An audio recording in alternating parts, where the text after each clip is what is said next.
So the controversy here stems from this. The fact that Jane Doe, this anonymous accuser, sat down for an interview with NBC. Now remember, she claims at 13 years old, she got dropped off at Radio City Music Hall in New York City back in 2000, where the Video Music Awards were being held. She didn't have a ticket, so she wandered around outside, maybe hoping to see a celebrity or two. But who she saw instead was one of Sean Combs' bodyguards, who allegedly told her to come back later that night. He'd take her to a home where Combs was throwing an after party. And when Jane Doe gets to that party, she believes that the drink that she was given was laced with drugs because she started feeling woozy and disoriented. And she says when she went to find a room to lie down in, that was when she was assaulted by both Combs and Jay-Z. That's what she's alleging. And again, I should also tell you that Sean Combs has also denied these allegations as well. But when Jane Doe spoke with NBC News recently, she acknowledged that there are parts of her stories that, yes, they have some inconsistencies. Jane Doe was quoted as saying, "I have made some mistakes," but she said she stands by her overall allegations and says, look, this happened 24 years ago. Of course, some details have been lost to time.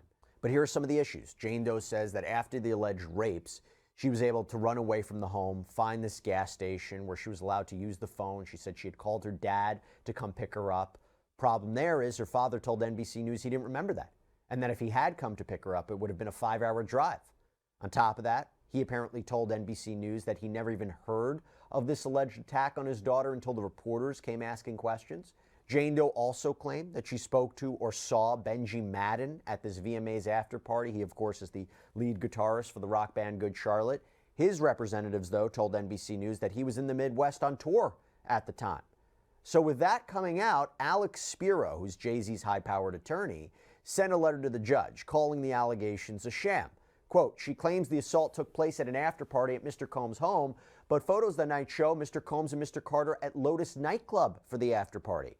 When pressed, the plaintiff admitted she was guessing about key details, including the time it took to reach the venue. She admits she has no single corroborating witness over the last 24 years. I talked about this before in a prior sidebar.